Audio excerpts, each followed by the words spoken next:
Welcome, dear listener. We have questions we need to answer. Why wouldn't you want to be a knight in medieval England? Was being big and strong enough to be a good knight? How difficult was it to become one? So, could you be a knight? Let's find out. Imagine trading the blue glow of your phone for the buttery square of a lantern, the ping of notifications for the soft jingle of spurs on a stool.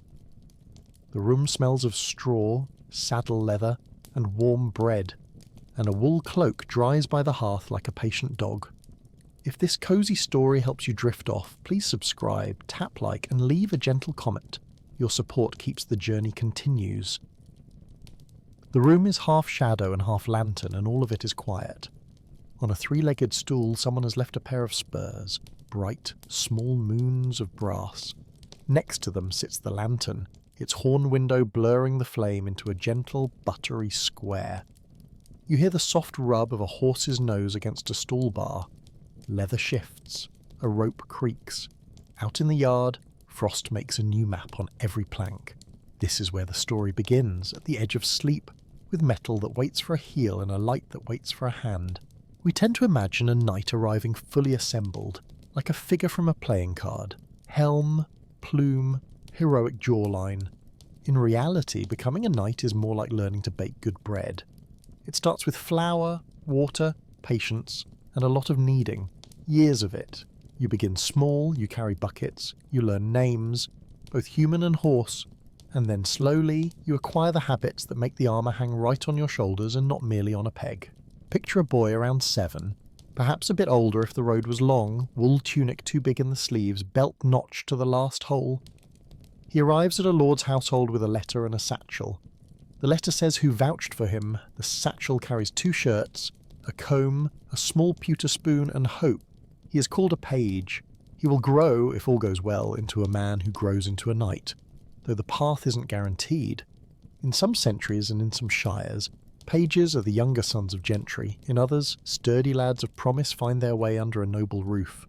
Wherever he begins with chores. The page rises before sun comfortingly remembers the world. He helps in the kitchens, turning a spit that complains and squeals, fetching kindling for the keep's big hearth. He learns to hold the trencher with steady hands, to pour ale in a thin, courteous thread, and to notice when a guest's shoulders look cold. Courtesy is not ornament. It's a toolkit, saying "my lord" and "my lady" at the right pitch, standing still even when your shoe's pebble has opinions, learning to fold a napkin into something tidy and not a damp flag of surrender. A knight must move in halls as well as on fields. The page practices both. In the yard he visits the stables. The difference between a good rider and a fool begins here, with straw in your hair and the smell of linseed oil in your nose. He learns to curry a palfrey, to clean a hoof with a pick, to call a horse by its name and not by clucking fatefully at it. He's told the war horse, the destrier, is a creature like a kettle on the boil. Powerful, hot-minded, expensive to ruin. He will spend years learning how not to ruin it. When there's time, he is sent to the chapel, where he hears lessons about saints, about mercy, and about the strange braided thing people call chivalry. It's not one rule, it's a rope of many threads. Piety, loyalty, generosity, self-restraint. The rope frays and gets retied from century to century, but it is always there, always being taught. Carry the trencher, a steward might murmur, but carry yourself too. It's a neat sentence, and it sticks. From the corner of the hall, the armourer sometimes glances over, his hands shining with oil. On the trestle beside him, mail glitters in patience. Not yet, the armourer's look says. Not yet. First you learn how to lift, polish, fetch, and wait. A page at this stage is like a seed in a pot on a windowsill, small, thirsty, and absorbing every shaft of light the household throws his way. If he's lucky, there is a hawk in the mews and a lute in someone's lap and a storyteller with a gift. He will learn to listen, to sign himself at prayers, to serve with a steady wrist and a clean sleeve. And once or twice a week he's allowed to hold a wooden sword. It looks like play. It is also the beginning of work. Around 14, give or take a birthday and a few inches of height, our page is presented at the hearth and declared a squire. There is no trumpet for this. There is a new list of tasks. He learns the weight of responsibility when it comes with buckles. He is assigned to a knight. The lord's household has several, and becomes part valet, part assistant coach, part living alarm clock. Morning begins with the gambeson, that quilted coat that looks like a padded embrace and feels, after an hour, like a warm argument.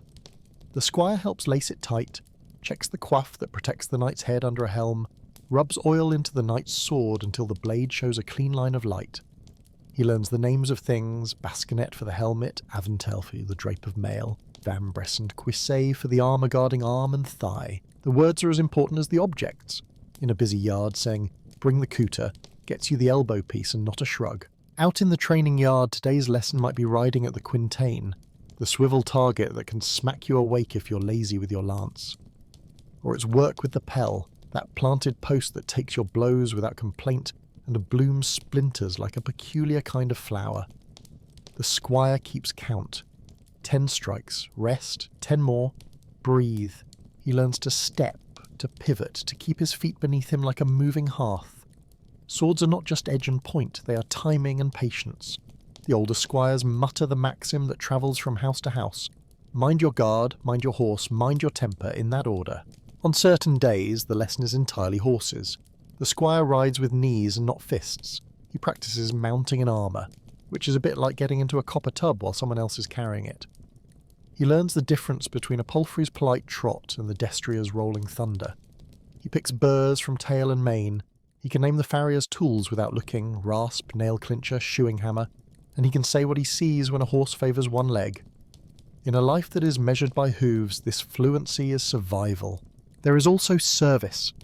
The squire carries his knight shield, bearing a coat of arms painted by hands that know their pigments, vermilion, azure or sable. He learns that heraldry is less about flourishes and more about recognition. In a field crawling with men who all look like stovepipes, it is useful to know which stovepipe is yours. The squire mends straps, tightens a riveted link here and there, and counts lances to make sure a ready supply stands against the wall, like a row of pale, patient trees. His afternoons might bring manners and letters. Not every squire reads, learning varies by region and by purse, but enough do that the practice is worth noting.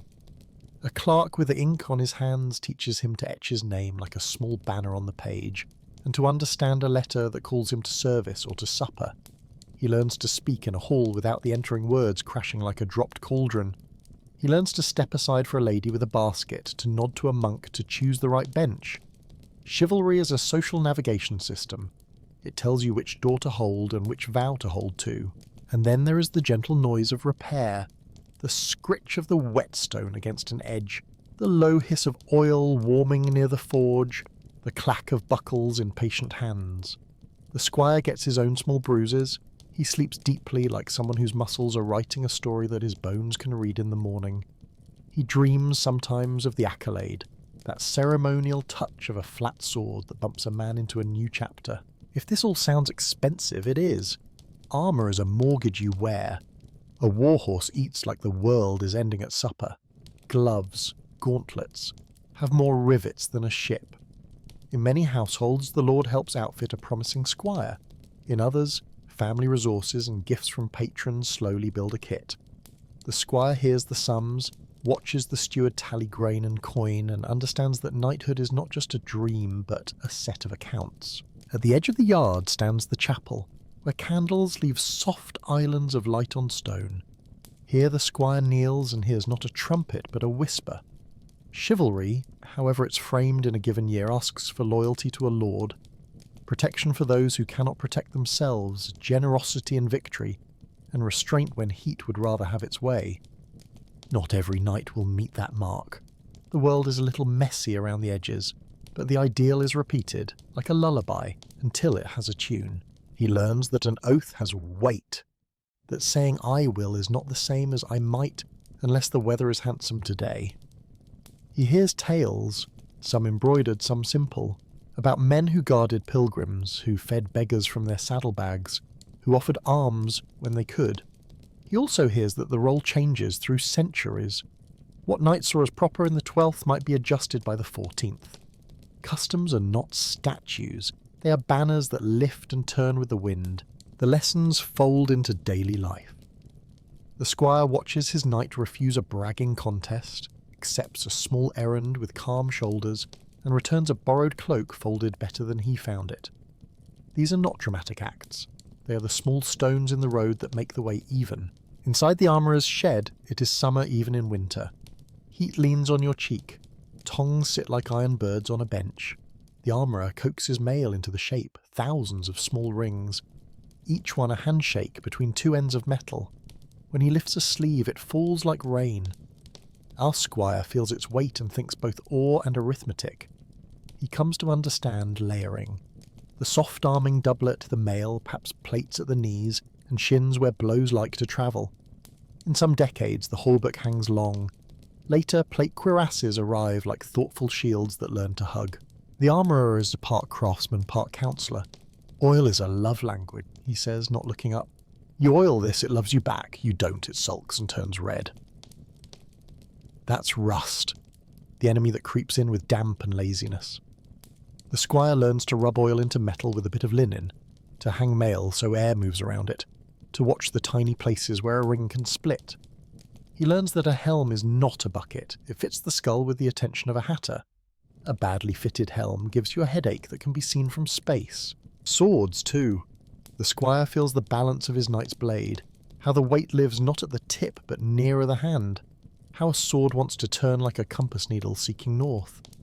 He hears the armourer mutter about edges too thin for the real world, about fashion and sense. It's not a razor, the man says, it's a lever. In a life of tools, understanding each tool's language is half the art. The armourer hands him a small whetstone like a talisman. Carry this, he says.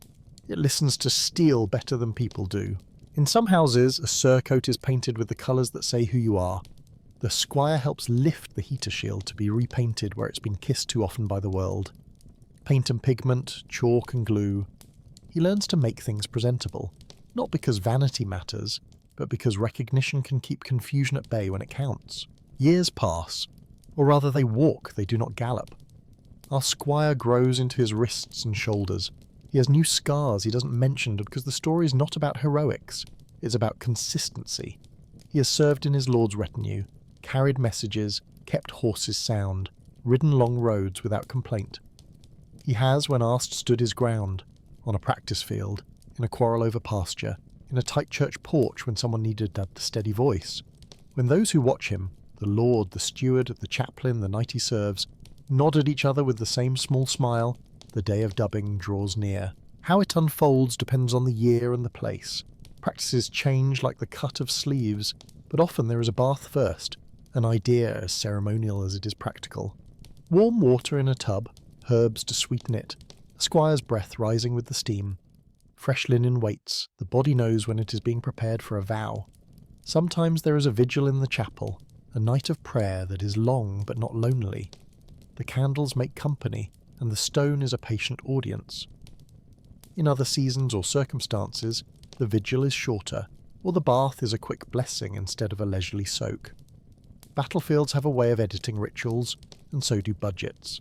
There may be gifts, a belt that will hold the sword thereafter, a white tunic to wear beneath, a cloak with a sober clasp. A priest offers a blessing, speaking softly about the work that honour demands. The squire thinks not of trumpets but of his mother's hands, of a horse he helped foal, of the way oil feels under the cloth when you're making something ready. On the morning of the ceremony, the hall smells like roast meat and fresh bread and the sharp comfort of beeswax. People gather not to watch a transformation but to greet a continuity, the boy they've seen becoming the man they expected. He kneels, his knight stands over him with his own sword, flat, heavy, honest. The touch on the shoulders is called the accolade. It is not a blow, it is punctuation. A sentence turns from almost to is.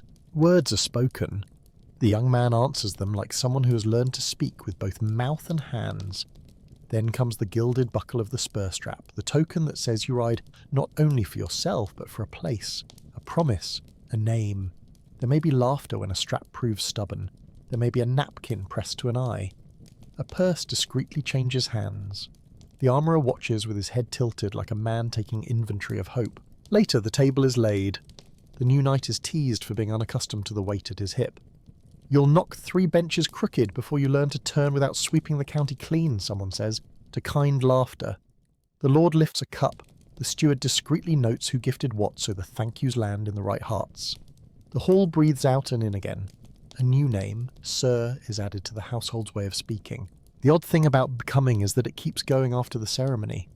The new knight wakes the next morning still in a world where horses are particular, weather is democratic, and boots are sometimes damp even when you've told them not to be.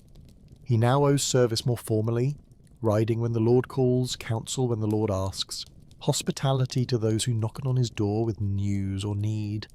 He will be offered a fee or a small holding.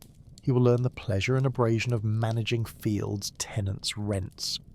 His handwriting improves, not from romance, but from ledgers. In the training yard, nothing changes and everything does. He still works the pell, still rides at the quintain, still sweats inside the gambeson with that reliable oyster of perspiration at the back of the neck. But he's now the one a page watches. He chooses when to smile, when to correct, when to let the boy make a small, safe mistake and learn from it. Leadership is merely apprenticeship that forgot to stop. He also learns the economics of splendour. A knight's kit is costly. Mail that asks for oil like a house asks for thatch, a caparison for the horse that turns heads and picks up every burr as if it were a jewel, a sword that wants a scabbard line so the edge doesn't sulk. He writes letters to kin or patrons, thanking them for a gift of coin or cloth. He nods at the steward when the man coughs softly and murmurs about the price of oats. The knight laughs, but he knows the oats have the last word. And yes, there is a place for tournaments, but that's a later part of our story. Here we only say that they exist as both practice and presentation, a polite storm where one shows skill and good manners while avoiding, so far as possible, breaking one's equipment or one's reputation. In many regions, a tournament can be a networking event, a festival, and a purse chaser all in one. But for tonight, our focus is humbler. A new knight polishing the buckles he just earned, quietly shocked by how small and how large they feel. It is comforting to speak of these stages as if they came one after another, like beads on a string, page, squire, knight. Often they do, but sources suggest that in some years and some counties the bracelet was improvised. A man might be knighted in the field for guts and grace under pressure. Another might be dubbed later than his fellows because money had to catch up with ambition. Some were gentry by birth and others rose through service that impressed the right eyes. The customs of bath, vigil, gifts, all slide a little on the timeline depending on fashion, faith, and the ever-useful fact of whether someone remembered to order enough candles. The heart of it, though, holds. Becoming a knight is not a costume change, it is a cultivation. 1,000 small acts of care, on leather, on steel, on words, arrive before the moment the sword's flat touches your shoulder. 1,000 more follow after. Night gathers like a cloak. In the stable, a groom murmurs a last good night to the destrier, which accepts the politeness with a nose like velvet and a mind like weather. The new knight stands at the bench where the spur straps lie. He checks the stitching, habits become a kind of prayer, and lifts them to the lantern's light. The flame makes a little theatre on the horn window, its play performed for an audience of one. He thinks of the first trencher he carried with trembling hands. He thinks of the quintain's petty revenge on lazy wrists, the armourer's voice saying, "Oil is a love language." The chapel's cold stone warming slowly under kneeling bones. He thinks that every skill he owns has the shape of someone else's patience under it. And he smiles because this is a good kind of weight. He sets the spurs on the stool again, as if tucking them under a blanket of light. He pinches the lantern's wick down with wet fingers, belly soft with stew, shoulders soft with the knowledge that tomorrow will be largely similar to today. Chores made elegant by care, practice made beautiful by repetition, kindness made convincing by being ordinary. The room is half shadow again and half lantern until it is all shadow and all quiet. The spurs wait, the light sleeps, the story rests where it began. The town gate yawns open like a sleepy jaw. Last night's rain still glitters in the wagon ruts. A baker's cloth hangs from a windowsill, the way fog hangs from the hedges. Shoes slap the cobbles, a donkey objects to nothing in particular, and a pewter mug passes from hand to hand as though warming each one into the morning. Into this comfortable bustle rides a man on a broad-backed horse, not a king, not a commoner, something in between, a figure wrapped in wool and habit and expectation. People look up, not with trumpets, just those small glances that make space. A boy tugs its cap, a stallholder eases her basket. The horse gets more attention than the rider, as horses tend to do, but the leather-slung sword and the particular seat in the saddle say enough. "Sir," someone murmurs, as if that one syllable could smooth a road. Knighthood, in the public eye, sits in a curious nook, privileged but not untouchable, respectable but expected to be useful. It is a role staged daily, not only at tournaments and in tapestries, but along muddy lanes and at long tables where the benches never stop creaking.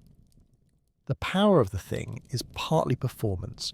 You carry yourself, you carry your gear, you carry your obligations, ideally without dropping any of them. A modern mind might call it a perks package, though the fine print includes a surprising amount of hay. Here is a practical scene. The knight rides at a walk so the palfrey's hooves don't turn bread into breadcrumbs. The saddle creaks under a wool cloak still damp at the hem. His spur straps give the occasional soft jingle when he shifts. He has business, a letter to deliver, a bit of coin to change, maybe a message to pick up from someone who knows someone. In many towns, the watch at the gate nods him through without fuss. A sword on his hip draws respect, yes, and also attention, the kind that comes with both courtesy and careful eyes.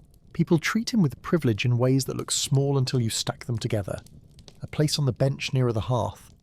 A slightly fast answer at the money changer's board. A vendor's lad summoned to hold his horse while he steps inside the Guildhall. Sir takes the ice off transactions, but it also carries heat, an expectation to pay fair, to speak steady, to defend the weak if something untidy spills into the street. With rank comes a public script, and the town knows its lines as well as he knows his. The knight's legal standing is higher than a ploughman's, lower than a baron's. It partakes of both honour and usefulness. In many regions and years he can ride armed without anyone blinking. He can serve as a surety in matters that want a steady name attached. He can be asked for counsel at the Shire Court, and, more than once, will be volunteered before he volunteers himself.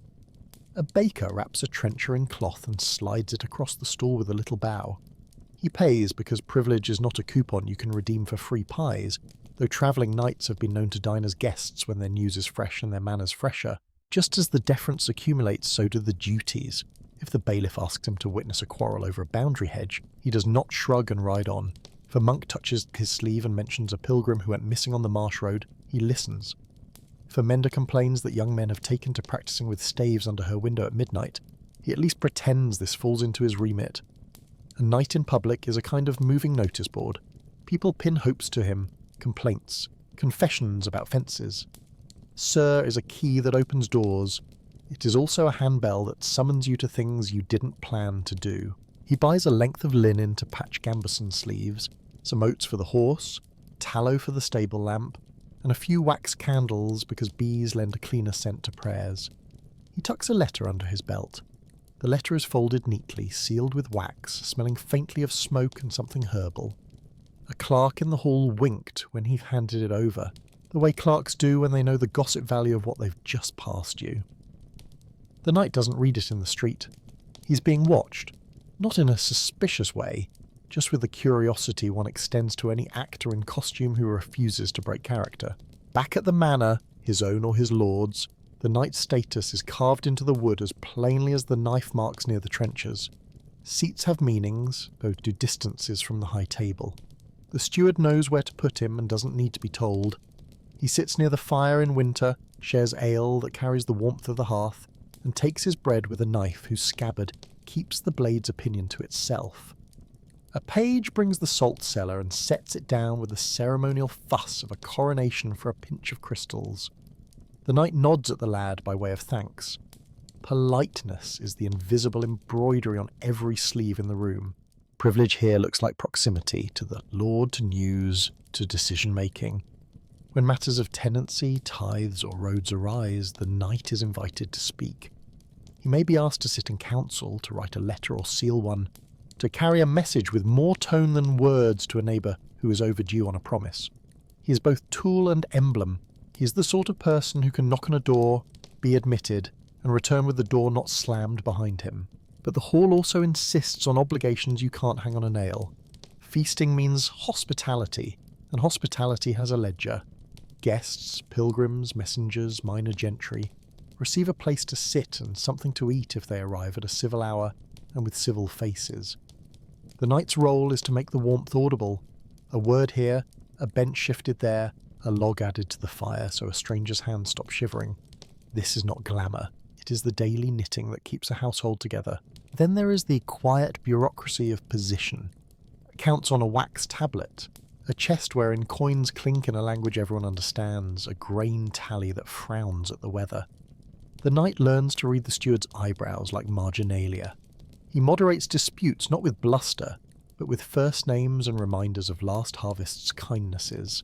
The hall expects him to be brave on horseback, yes, but it also expects him to be patient with people, which is a cousin of bravery no minstrel ever quite put to tune. One of the lighter privileges, no need to stand for the entire service in the draughty porch when the Lord's chaplain drones, sits beside a practical disadvantage. You're always on. If someone says sir, your shoulders square by habit, even when your cloak is still steaming from the rain. Somewhere in the house a harness hangs, a dozen buckles whisper, and you are the one who must listen. On tournament morning, pennons peck at the wind like bright birds on strings. The smell is hoarse, oiled leather, and cooked onions that someone forgot to salt. A ring of tents has risen from the ground like a temporary town, colours, devices, private little worlds separated by ropes and good manners. The field is not battle. It is theatre with rules and marshals and a lively interest in both safety and spectacle. The public comes dressed as public, with coins for mead and words for arguments. Here the knight's status is as visible as a surcoat. He arrives with a retinue, a squire or two, a groom, maybe a herald who has affected a cough from talking too much about your ancestors. People greet him by his arms as much as by his face. Azure. 3 sheaves or, someone says admiringly. He nods the way you nod when someone compliments your handwriting. Pleased, a little shy of it. Tournaments offer very real privileges. A knight can prove skill, make alliances, earn fees or ransoms, when the game includes formal captures, and, perhaps most valuable, be seen graciously yielding when a marshal calls a halt, seen steady in the saddle when the tilt rail approaches in a blur, seen taking a fall with the kind of elastic dignity that pays off later at a dinner. A few men change their fortunes on these fields, more simply maintain them. Is part job fair, part festival, part please don't dent the boss's helmet. The disadvantages arrive folded into the same parcel, expense that eats like fire. Lances splinter, helmets acquire new opinions about shape. The horse wants a new blanket because the old one took exception to a thorn and is now several blankets. Entry fees exist, so do wagers, which the sensible treat as entertainment and the foolish treat as income. Even success has bills. If you win, you're here to host. If you host, you feed. If you feed, the steward sighs like a bellows. There is also the matter of reputation, a creature with delicate nerves. Overdo your triumph and you are a peacock. Underdo it and no one remembers you. Strike hard but not hard-headedly. Take joy but not prey. Tournaments are less about beating someone than about speaking the language of chivalry, in a public square where everyone is fluent, and a few are critics. Still the lights of the tents at dusk, horn lanterns glowing like a necklace dropped in the grass, can make even the most world-weary knight feel 16 again. Music tugs at the evening. A page runs past with bread and a face full of jam. Somewhere a minstrel fails to rhyme anything with cuisse, but tries gamely. To generous applause. You find your stool, your pewter cup, your friends, and for one night the maintenance costs of honour feel like a bill you can pay. Sunday knits the week together. In the church porch the carved figure of a knight lies on a tomb with hands in prayer, a stone hound at his feet to keep watch forever, without needing water. Children trace the sword with a finger, the way children always trace the interesting parts of any sculpture. The living knight, not yet stone, stands under the arch, and listens to news with his neighbours. The public does not bow here. It nods. Respect and fellowship share a bench. Expectation, though, hums like an organ drone. A knight gives alms when he can. He repairs a bit of roof if rain has found a liberty in the nave. He sponsors a candle when a feast day rises. In many parishes he processes with others on high days, bearing a banner or a lantern, lending his body to the pattern the community makes to celebrate and to mourn. Privilege in this space looks like being asked to carry something that matters. He also parks his horse properly, which is to say, not by the lich gate where old Mrs. Peveril's knees insist on being slow. Everyone knows everyone else's preferences. The knight's own preferences include a place in the choir that is not directly under the draught, since chain coifs are more honest about temperature than wool. He kneels on rushes that smell of summer even in winter, and thinks, as we all think in a chilly church, that humility is easier in a warm room. He thanks God for the cloak and the gloves and the thin sun staining the window like a blessing, and the community thanks him for being there. An absent night is a rumour that grows moss. A present night is a reassurance. The world is in its places, each with its duties and its dignity, even if the sermon runs long enough to make a person develop opinions about punctuation. Outside the market and beyond the manor gate waits the Shire Court and all its cousins. Sessions where disputes arrive like damp cloaks begging to be wrung out. A knight may sit as a juror or be summoned to advise. He may carry writs between officials or serve on commissions that count things no one enjoys counting. The tools of this work are not lances, but parchment, seals, the arithmetic of fines and fees. He learns to read the room as he reads a field, where the soft ground lies, where tempers will suck at a boot if you step carelessly. Privilege helps. His word weighs more than many, his oath stands taller. But that weight leans back if he uses it poorly. Public life remembers. A judgment that smells like favouritism can linger longer than the memory of 3 cold winters. Obligations travel up the chain as well as down. The king's officers may require service. A levy of men or money may take the shape of scutage or some other clever word that means, we need your help. And yes, it will be inconvenient. The knight must arrive with the horse and the harness he's promised, must present himself in the right livery, must prove that the title is stitched to a body that can do the work. In return, he moves through gates without much fuss, is consulted more often than contradicts here, and when he speaks in a meeting, people lean toward the sound as toward a flame. Letters multiply as rank rises. A chest holds bundles of them tied with strings, smelling of smoke and the dust of long travel. Some are invitations, some requests, some the kind of friendly note that ends with, you remember surely, and means, we made a promise together, shall we keep it? Ink makes society, wax seals it. The knight keeps both where he keeps the tinder, to be near at hand. A road is a method for collecting mud. The knight has learned this. His cloak wears the map of the day's travel. His boots have opinions about ditches. The day leans toward evening, and here is an inn, the kind whose signboard looks like it has soaked up a century of rain and story. He dismounts, stiff in the good way after miles, and hands the reins to a hostler who leads the horse toward oats with the sort of tact that closes deals. Inside, rushes on the floor, smoke that doesn't quite know what to do with itself. A lantern set on the settle. A bench is offered near the hearth, and the innkeeper says sir without being cloying about it. Privilege here is warm and obvious. First bowl of stew, the corner of the fire where your back remembers that spines enjoy happiness, a peg for the sword belt that no one else is invited to use. If letters wait, because letters always find you, they're on a shelf above the ale barrels. But the reckoning is not waived. You pay for oats because horses cannot eat your reputation. You pay for ale because kindness tastes better when its salt is shared. You accept the common room as it comes. A merchant who wants to talk wool counts, a pilgrim with a blister story whose length is holy, 2 carters quarrelling gently about whether the North Road is more mud than road or vice versa. You listen because listening oils communities the way linseed oils leather. You speak when it helps, and when it doesn't, you turn your bowl and thank the stew. In many places, an inn respects a knight's privacy within reason, tucks him into the better corner, gives him a trundle bed if the travelling chest disagrees with splinters. In others, beds are beds and snoring is democratic. A privilege is sometimes simply the right to hang your cloak where the smoke won't bully it all night. And here is one of the quiet truths about status. It is a cloak that keeps out certain winds while letting in bills, petitions, and more conversations about wheel ruts than you thought the world could sustain. Across the room, a lantern throws its buttery square on the wall. He unbuckles his spurs and sets them beneath the light, because some rituals teach the day how to end. Behind every public nod stand 6 private tasks. A knight keeps a household moving the way a good miller keeps a mill, with greasy where it won't stain the flour. A cook negotiates with the market. A clerk keeps a hand in ink and the other in the air for attention. A groom discovers that horses collect problems with the enthusiasm of children collecting shells. The steward's tallies do not stop tallying merely because the knight would like to be known for valour rather than vegetable purchases. Privilege helps turn the wheels. Doors open when you send a messenger with your seal.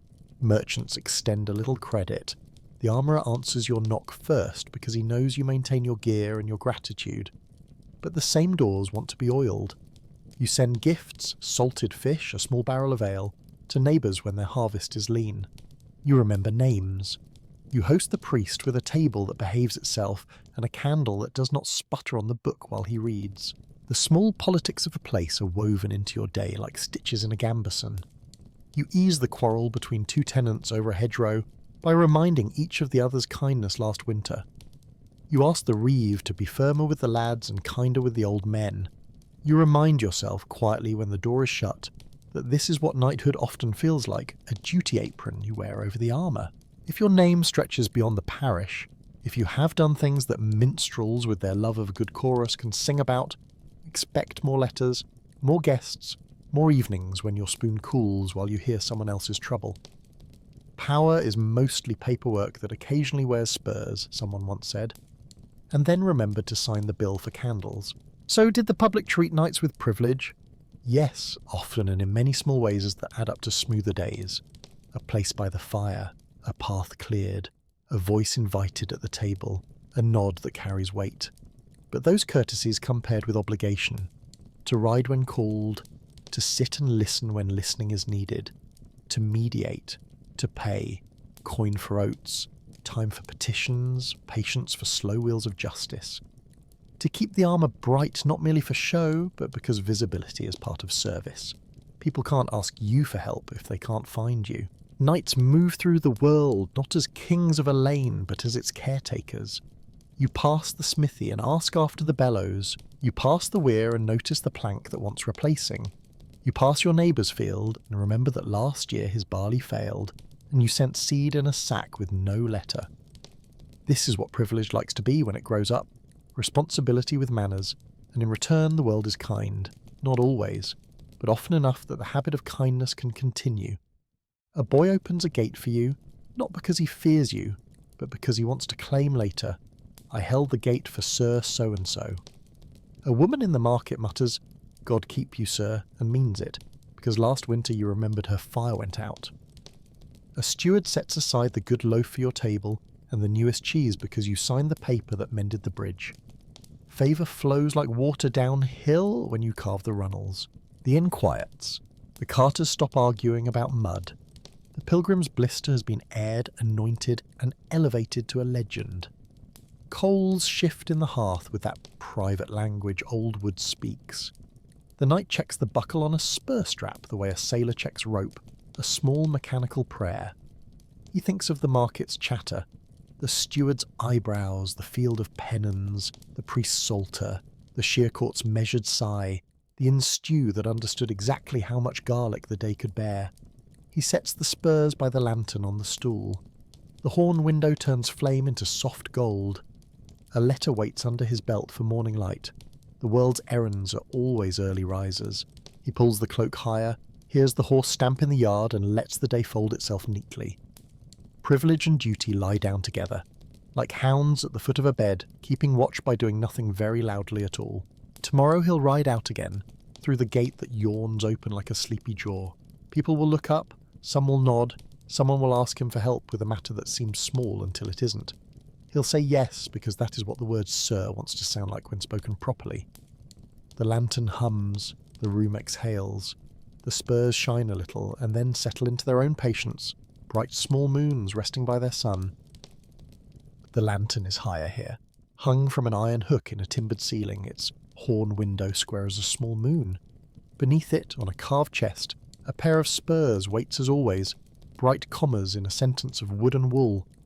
A folded caparison rests nearby like a sleeping flag. A banner leans in the corner, fringe barely stirring. Somewhere beyond the door, a destrier stamps and breathes cloud into the morning. This is a powerful house. It smells like beeswax, ink, and new bread. And the work of holding it together begins in the quiet. Power in armour wakes to paper. On the table, parchment as pale as winter, A signet ring warming under its owner's thumb, quills trimmed to tidy points, an inkhorn stoppered like a patient thought. A small pot of sand sits ready to dry what must be said carefully. The most celebrated knights of certain decades, chroniclers suggest, spent more hours at such a desk than most ballads admit. The ballads prefer lances. The truth often prefers letters. The steward stands close, holding a bundle of writs and a face full of weather. A clerk whispers dates as if they were secrets. They speak of wardships to be accepted or refused, marriage offers that knit houses together, like threads drawn through thick cloth, annuities promised in a good season and now arriving to be remembered properly. Names drift in like the smell of warm ale. A minor lord 2 valleys over, a widow whose dower lands tangle with a cousin's temper, a captain of archers who wants his contract written so that winter is not interpreted by an optimistic treasurer as merely very late autumn. Seals are heated, wax gleams like melted berries. The ring goes down with a careful twist and rises, carrying a device that has spent years learning how to mean this stands. Not every sentence can be carved in stone, but many can be pressed into wax, and in this world, that is almost the same thing. There is a soft joke among clerks that power is mostly paperwork that occasionally wears spurs. No one says it here, they are being polite, but the Great Knight's smile, quick and private, suggests recognition. Below the chamber you can hear the great hall clearing its throat. Trenchers set out, salt cellar placed like a small altar, fires coaxed into cheer. The kitchens swing into their warm geometry, pots, spits, bread rising. A boy with flour on his cheek running letters like a dove with legs. In the mews, hawks blink needle eyes and consider nothing in particular. The armourer oils, the farrier rasps, the laundress beats linen on a board beside a trough that reflects the first clear wedge of day. A retinue gives power its reach. Men-at-arms in livery badges share a bench, their glaives and spear shafts stacked like orderly saplings. Sergeants check buckles they've checked already. 2 or 3 favoured squires hover with the eager poise of dogs pretending to be furniture. A retinue is a family that bills by the season. It must be fed, paid, praised, and sometimes forgiven. The steward's tallies march down a wax tablet. Stipends for 6 weeks, shoe nails by the 100, oats in the barn, hay under canvas, one new sumpter because the old one decided bridges were optional. The Great Knight's presence turns gears. He walks through the yard with his gloves tucked in his belt, pausing at each station. At the armourer's bench he weighs a vambrace in his hand and nods. At the stables he runs a palm down the withers of the destrier, feeling for heat or the complaint that hides under hair. The hostler reports, good appetite, sound legs, temper like a saint until a rooster crowed at the wrong tone. Horses, like people, have opinions about music. After the bread blessing and the first spoon of broth, the hall becomes a listening room. Petitions arrive not as drama, but as a procession of ordinary knots. 2 tenants dispute a hedgerow shaved a little too enthusiastically into the neighbour's field. A carpenter wants timber for the bridge repair. The river is beginning to speak in a winter voice. A messenger from a nearby abbey asks that a band of pedlars be encouraged to move their revels 1 field farther from the sheep whose nerves have been suffering from the flute. The Great Knight hears all of it. He gestures with a tally stick here, with a word there. Justice flows less like a trumpet and more like a hearth, warm, steady, unhurried. He remembers names, which is a gift the size of a kingdom when you're the one being remembered. The minstrel at the door takes mental notes, and will later improve upon the number of candles and the handsomeness of everybody's shoes. But even he understands. The quiet decisions are the ones that keep the roof tight. Occasionally the most powerful find that listening is their sharpest blade. For men who have risen far, by inheritance, favour, endurance, or as some sources insist in admiring tones, simply by being very difficult to remove, the art is to be a hinge between worlds. You can open to mercy and close to mischief. You can let in ideas and keep out drafts. A hinge must be oiled, hence the courtesy, the coins for alms. There's patience with stories that start 2 harvests earlier than they need to. All of it is oil. A rider arrives mud to the crest of his boots. He bows, produces a packet sealed in green, and waits with the careful face of a man who knows that speed and accuracy are cousins who sometimes quarrel. The seal breaks with a soft chime of wax. The letter within is neat, perfumed faintly with rosemary. It is from a lord who commands respect at court, and occasionally, if rumour is to be trusted, commands dinner to arrive before it's cooked. He requests counsel, or he offers it, or both, which is the usual way of asking for help without admitting the lines of one's map are smudged. The answer is drafted in a breath and polished for an hour. The Great Knight keeps 3 tones ready in the quill: friendly iron, careful reassurance, and the pleasant mist that says, "I have understood, and you will feel that I agreed, even if I haven't strictly speaking done so." Gifts travel with the reply: a hawk's bell for the man's eldest son, a brace of salted fish to sweeten a kitchen, a small roll of fine cloth that can become either a favour or a story. The ring goes down again. The courier receives a coin for his boots and a drink for luck, because luck likes to be courted. In the corridor, a chest of spare letters waits. Introductions, endorsements, a few phrases that can be deployed like good bread. It's diplomacy by pantry. You keep yourself stocked, you offer what fits, and no one goes away hungry enough to make mischief. For truly delicate matters, the Great Knight rides in person. A face can explain what a sentence is too proud to admit. Before midday's clamour shreds the edges of thought, the Great Knight goes to the chapel. A cushion shows the last kneeler's knees. The psalter is open to a page that glitters. A taper threads fragrance through cold air. The prayer is not grand. It is a shopping list of hopes: steadiness, mercy, safe return for those riding on his word. He remembers an oath that once made his hands shake and has, on better days, made them drawn gentler. In many houses the priest keeps a ledger of intentions: names to be read at Mass, fields to be blessed, a small roof tile to be persuaded not to abandon its post. The Great Knight adds a coin to the alms chest and a note to his mind: send wax to the parish on the hill, they are always short of light in winter. Faith, like leather, prefers consistent care to theatrical rescues. On the work table in the solar lie maps weighted with smooth stones. A few are inked with neat borders and rivers. A few are the kind of maps that live in people's heads and can only be sketched if the right person is in the room to say, "Here the road rises, and here the road doubts itself." The Great Knight has learned that geography is as much about memory as it is about hills. He lifts a ring of keys heavy enough to be persuasive. Keys are the punctuation of authority: commas for storerooms, a colon for the gatehouse, the occasional exclamation point for the treasure coffer.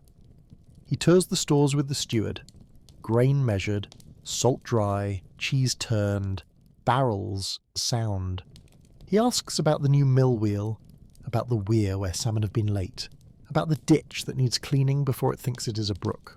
Castles enter the conversation without fanfare. A keep is less a brag than a tool that must be sharpened and oiled. A garrison is a garden that grows temper. The most powerful knights in some reigns held many such places and treated them as a shepherd treats a flock. Count them daily, mend their fences, learn their silly personality quirks. A castle exaggerates everything inside it: tempers, rumours, echoes. Governing one is mostly keeping the echoes from thinking they are thunder. After the noon bread and a cup of wine that behaves itself, the Great Knight rides out to touch the edges of his influence with his eyes. The standard bearer takes his place. A pair of squires follows with expressions of importance carefully pinned to faces that still want jam. On the destrier hangs barding that makes a sound like rain on a chapel roof. Over the horse's back drapes a short caparison, its embroidery patient under dust. The pace is dignified. The villagers at the lane widen their path and send their smiles. A few children practice bows so deep they risk conversation with the road. They stop at the new bridge, speak with the carpenter, test the flex under hoof with the practiced caution of men who know how wood speaks truth when it wants to. They stop at the mill, watch grain turn to flour, thank the miller's wife for the cake you always pretend to be surprised by. The reeve meets them at a corner where the hedge leans wrong, discussed, agreed, set to rights with a promise of men and spades tomorrow at sunrise. Near the boundary with the neighbour's lordship, the party slows. This is where courtesy wears its best cloak. The neighbour appears on a palfrey, hat tipped, smile the shape that means, let's not invent problems. They dismount on neutral ground that might once have been a Roman notion of straightness. Talk wears wool, soft, warm, without edges. They exchange news, promises, one very specific apology about a group of young men who, swept by the undeniable wind called exuberance, chased a wayward pig across a boundary. The pig receives diplomatic recognition as a citizen of the pasture and all is well. Sometimes such rides extend to matters the chroniclers considered great. Truces shaped like winter, agreements carved like stone, marriages drafted in the air and signed later on paper. To be the most powerful knight, on certain days in certain reigns, is to hold a balance between lords who pretend dislike and towns that practice independence. It is a stewardship of temper as much as territory. Back through the gate before dusk they pause in the tiltyard. A row of lances leans like thoughtful birches. The quintain turns its wooden face, patient and vengeful. Two young squires try not to bounce when they bow. The great knight takes a waster, the wooden practice sword, and moves with the economy that marks long practice. A step, cut, a pause long enough to pour calm over the next step. The lesson is simple. Guard first, feet under you. Eyes where the trouble will be, not where it is. He laughs once when the quintain reminds a boy that laziness has excellent aim. He leaves the waster with the lad who needs it most and a word that clicks into place like a buckle. War stories can wait. Technique is a lullaby, repeated, patterned, soothing to the mind that thinks ahead. As for tournaments, the gear stands ready nearby if a summons comes. A pennon brightens briefly in the lowering sun, but spectacle must share the day with stewardship, which is unphotogenic but pays the candle bill. Back in the solar, candles multiply in their sconces. Wax drips in tidy skirts. A taper smokes itself into better manners. The steward returns with a list that has never in history become shorter by looking at it. Grain in, rents in, fines in, gifts out, arms out, repairs out. The permanent right-hand column labelled Things We Forgot We Needed Until We Needed Them. The great knight listens, fingers on the keyring, eyes on the line that reads oats, because oats, like time, are always short where you want them most. They plan the week when the king's men will arrive asking for service, how many horses to keep shod and ready, which men-at-arms to send, which to keep where their absence would be noticed more painfully than their valour would be celebrated. They review the ledger of thanks owed, a box of spices to that merchant, whose cart made it across the ford in flood and brought in the salt they didn't dare admit was low, a bottle for the physician who sat 3 nights with a fevered child. The arithmetic of honour is not numbers, it is memory with a good pen. A clerk brings up a small coffer. Inside lies a treatise on castle works, a psalter of unusual beauty, and a bone tally cut with marks that the great knight runs with his thumb, as if reading a story written in pebbles. He makes swift notes on a wax tablet, then transfers decisions to parchment, sand, seal, fold. The room smells like beeswax and agreement. Emails, a modern mind might think, but scented and sometimes edible. The joke glides through the room like a secret smile. You can almost hear it garnish the stew. Greatness in this role comes with a lengthened shadow. In some years, the most celebrated of these men have been asked to guard a young king, or to serve as regent when crowns felt too heavy for small foreheads. Chroniclers glow when they tell it. The work itself is steadier than glow. It is like carrying a lantern down a spiral stair while a child sleeps in your arms. Go too fast and the flame gutters. Go too slow and the household wakes in the dark. The tasks multiply. Councils, treaties, the exact art of saying, "Yes, Majesty," and meaning, "Perhaps not today." Allies arrive wrapped in smiles and calculations. Opponents arrive with the same expression. You take the long view and the long breath. Even at that height, the rhythm remains. Bread, letters, rides, listening, keys. The greatest difference is that more people count on your silence, on the promise that the private thing will remain private, the frailty will be held and not displayed. Influence likes to be carried carefully. The lantern swings less if your hand is steady. When the hour shakes itself into evening, the household softens. Servants fold boards, stack forms, scatter fresh rushes for tomorrow. The smithy glows like a coal held in 2 hands. Dogs discover their favourite categorisation of guests, harmless, edible, and impossible, the cats. Somewhere a harp whispers a pattern the hall knows by heart. In the chamber, the great knight unbuckles the sword belt and feels that familiar relief, the one that says the tool can sleep and so can the hand. He checks the spur straps, habit, prayer, whichever word offends no one, and sets the spurs where the lantern can see them. The room remembers the morning. Wax and paper, sand and seal, the quick rise of a signature under the pressure of a ring. It folds the day and tucks it into its oaken chest with a sigh. He thinks of the petitions in the hall and the boy in the yard and the neighbour at the boundary hedge and the bridge that held and will hold. He thinks briefly of the chronicler who will polish this day into something like marble, and he smiles because marble is lovely and very cold to sit on. Lived power is warmer. It has crumbs and hoof prints and a cloak that still smells of rain. He pinches the wick with wetted fingers. The horn window dims. Outside, a horse turns in straw. A watchman murmurs to the night as if to a familiar. Inside, the Spurs look less like commas and more like a quiet period at the end of a careful sentence. The lantern sleeps. The house breathes. The great night rests exactly where the work leaves him, between promise and practice, responsibility and bread. Power, wrapped in wool, remembers to be gentle. The room is the same as ever, a lantern giving its square of buttery light, a pair of spurs bright as small moons on a three-legged stool. The harness hangs on its stand like a quiet guest. A whetstone rests beside a folded linen cloth, and someone has left a wax tablet on the chest with a sum half scratched, proof that even glory pauses to do its arithmetic. Tonight we open the ledger of knighthood. Not the ballad, not the banner, but the book a life keeps under the pillow. Advantages in one column, disadvantages in the other, and in the middle a person trying not to tip. First entry, honour. It arrives not as trumpets, but as the daily courtesy of a world that knows your name. A place near the hearth at a table, a nod from the watch at the town gate, a chair drawn forward in the Guildhall when advice becomes the evening's work. A knight signs letters with a hand that has learned to ride and to write. The seal bites wax and leaves a device that makes doors think twice about being closed. Honour is a key, and keys are practical things, iron-shaped to say yes. Second, belonging.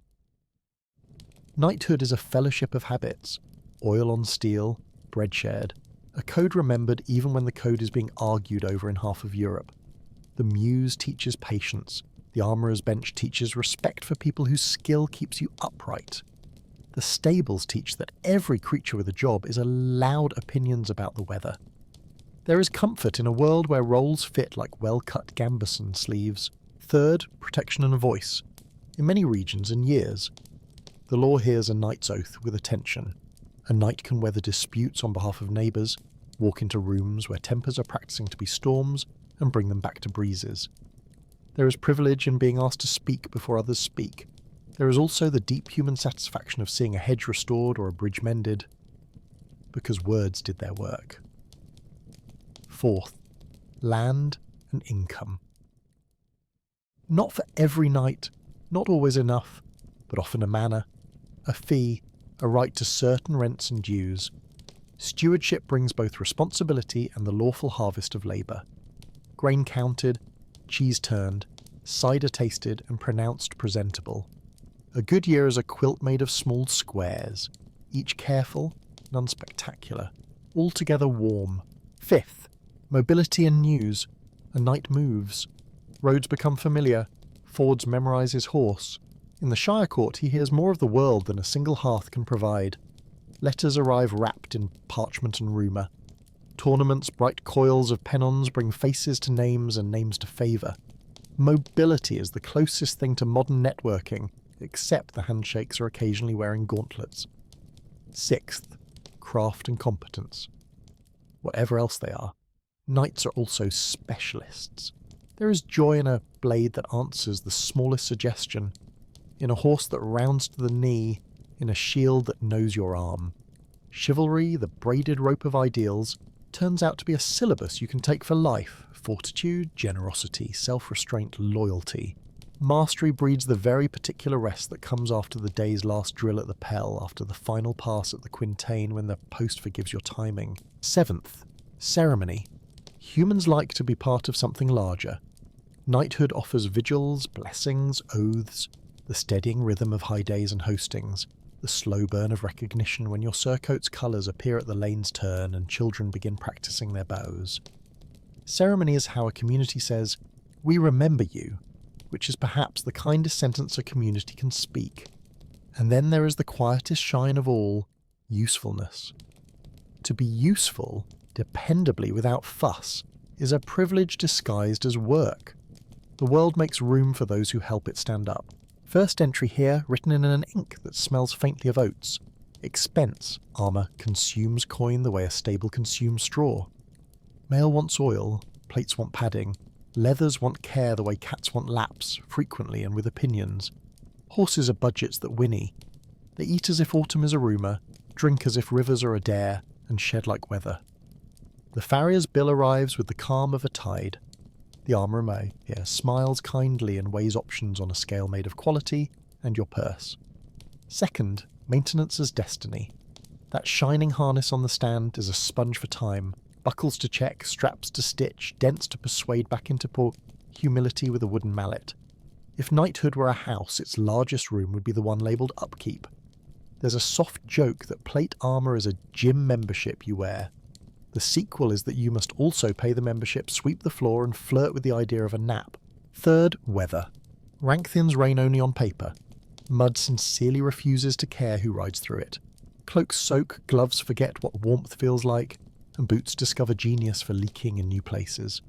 The most decorated pair of Spurs on earth cannot persuade a February wind to keep its opinions private.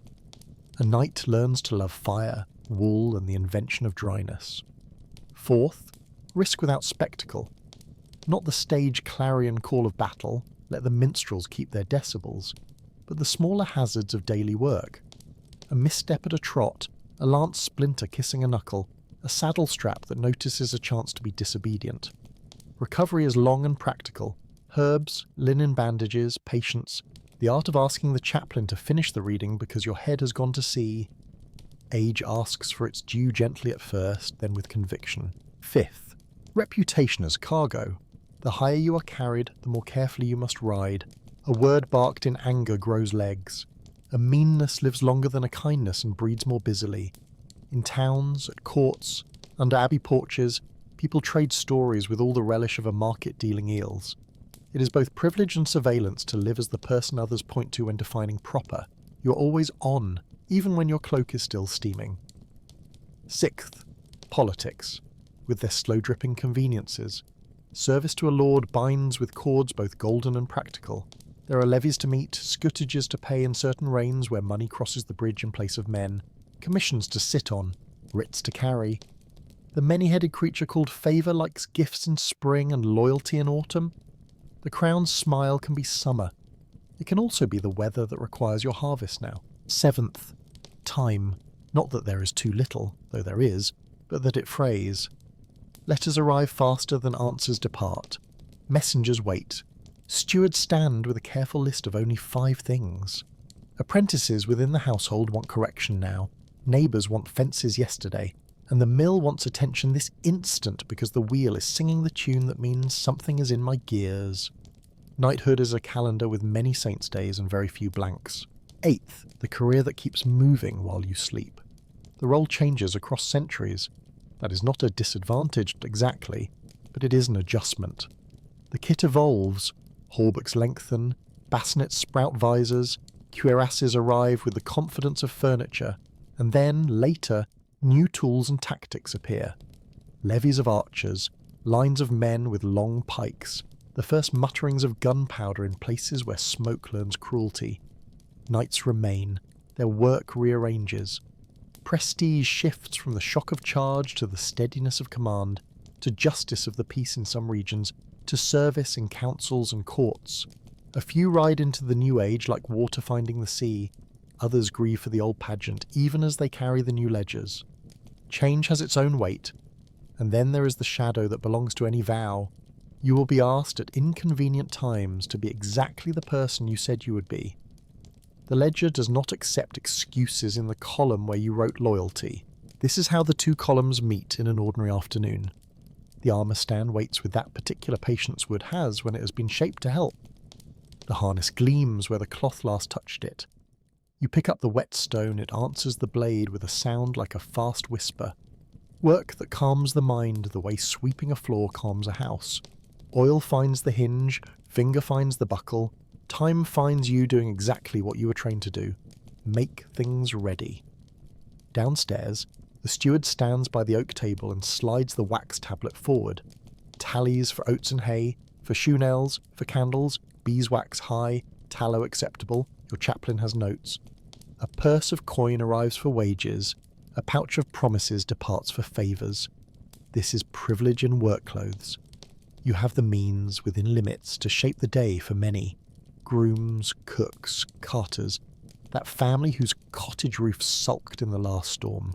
You sign with your seal, and in doing so you irrigate a little field of the world. In a small solar that smells of herbs and patience, the pillows remember other heads. You lie still because stillness is the fastest way to arrive at morning with your dignity. A linen bandage holds a promise in place. Honey sweetens a bitter draught to keep the story kind inside you. Outside the door, voices scale themselves to the size of the moment. The house shifts to make a pocket for you, as houses should. The physician checks your pulse the way a farrier checks a hoof, professionally, with respect, uninterested in drama. The chaplain reads a little, short verses that know when to stop. The steward has moved a stool so the light falls where you can reach your book without asking for help. Recovery is a season with its own chores. Drink, rest, breathe, accept, and perform the perilous labour of letting others be useful. Disadvantage folds here into advantage until the seam disappears. A community shows up around your bed and reminds you that none of this was ever a solo enterprise. A day when the sky is one large thought about water. The cloak shows its value, the hood negotiates with the wind, gloves learn compromise. Hooves make their music in mud, and every puddle pretends to be a lake with delusions. You ride anyway. A bridge is to be inspected, a tenant to be heard, a cobbler to be paid before he walks to a fair and becomes a rumour. The standard moves damply. The party leans forward the way people lean into winter. Here, privilege hides inside persisting. Rank will not carry you over a ditch, but repetition will guide your horse to a better ford next time. The public sees a figure in a cloak. You feel a person inside a small weather, doing a necessary errand because necessary errands do not watch the sky. At the inn, bless the inn, the bench by the hearth grows you a new spine. The stew earns its reputation. The pewter cools your hand. The lantern throws that dependable square on the wall as if to say, there you are. And look, you have edges again. Knighthood is not a single outfit. It is a wardrobe updated every generation. Early rooms love mail. A transparent rain of rings laid over quilted gambeson, with shields big enough to be opinions. Later rooms fasten plates with the cunning of tailors and the stubbornness of blacksmiths. Visors blink like thoughtful owls. Horses dress up too. Barding grows, caparisons learn embroidery. Heraldry decides what it wants to look like, then decides again. Tournaments begin as rough play and become, in some ages, choreographed conversations about skill, favour, and purse. The work changes with it. Feudal service, the old clock of days and ode rides, shares its hour with contracts and retainers. Some knights become magistrates, some become administrators whose ledgers sing. Some translate their steadiness into the trust of a crown or the peace of a county. Warfare grows complicated. The shock of heavy horse remains fearsome, and yet the pattern of fields takes on new geometries where archers, pikelines, and smoke conspire to write different music. Sources disagree about which change mattered most and when. The safe sentence is that transformation is regular as weather, and knighthood is a reed that bends rather than a carving that cracks. The meaning of honour adjusts its hat too. Courtesy texts multiply. Romances polish the mirror in which knights prefer to see themselves. Preachers urge the harness to shelter mercy as readily as pride. By late centuries, the accolade sometimes lands on shoulders never asked to hold a lance. Knighthood becomes as much a public thank you for service as a toolkit for it. Even then, the older habits persist in corners. Somewhere a whetstone still sings. Somewhere a pair of spurs is set neatly by a lantern, so the morning will know where to begin. Strip away the fashions, the length of hauberks, the bravado of crests, the latest treaty with the rain, and certain fibres remain. Care, oil in the joint, bread on the table, names remembered, horses given their oats before speeches are made. Care is the operating system for honour. Steadiness, the refusal to hurry a judgment, the habit of checking the buckle twice, the discipline of saying yes, only as often as you can keep the yes. Usefulness, a lantern carried for others, a key turned on time, a debt of thanks paid without ceremony. Story. Not the polished version that wears a plume to dinner, but the one houses tell themselves to feel safe, that someone will ride when asked, will listen when tired, will sign the letter that repairs the bridge before the river remembers it can be impatient. If there is a final advantage, it is the way this work gives a person shape in their own eyes. If there is a final disadvantage, it is how rarely the work is finished. The ledger never totals for long. Someone is always adding a line in the dim light with a borrowed stylus. Let's total, softly, because numbers prefer not to be startled at night. On the left, honour, voice, belonging, mobility, competence, ceremony, the agreeable knowledge that your presence calms rooms and your absence is noticed. On the right, expense, upkeep, weather, risk, reputation's delicate bones, politics' slow teeth, time that insists, change that does not ask permission. Now draw the line and see the balance that isn't exactly numbers. What remains is a feeling in the hands, callous where reigns have lived, ink stain where treaties and tallies left their signatures, warmth where a pewter cup has sat during long conversations. What remains is the memory of mornings when the yard smelled of straw and readiness, and evenings when the lantern made the wall look like a small square of sunrise. What remains is the ordinary heroism of doing the good thing in the medium moment. A knight lets the quill rest, sets the wax tablet aside and looks at the spurs. He checks a stitch on the strap the way a farmer checks a gate. Habit. Nothing theatrical. He thinks of the ledger's 2 columns and realises they have been useful mainly as a way to keep his own heart honest. The truth is that he would not trade the work, not even for a second cloak that taught rain to mind its manners. The harness on its stand glows where the cloth smoothed it. The lantern lifts its small son to kiss the brass. The house has learned how to breathe quietly. Even the dog in the corner sleeps with the confidence of a creature who knows the night shift is reliable. The world beyond the shutters is a soft carton of dark. He pinches the wick with wet fingers, and the room walks back into shadow. The spurs keep their shape in the dark, the way a promise does. The ledger closes. The stool holds what it always holds, and the lantern, practising for dawn, keeps the last of its warmth pressed into the horn. Sleep gathers. The story rests where it began. Metal waiting for a heel, light waiting for a hand, and a person in between, steady, courteous, and ready to wake. And so, our journey for tonight comes to a quiet close. The story lingers, like the last glow of candlelight, as you drift further into rest. If these gentle wanderings bring you peace, I invite you to like and subscribe so that whenever you wish, you may return and we can travel together once more. For now, dear listener, may your dreams be kind and your night be restful. Until next time.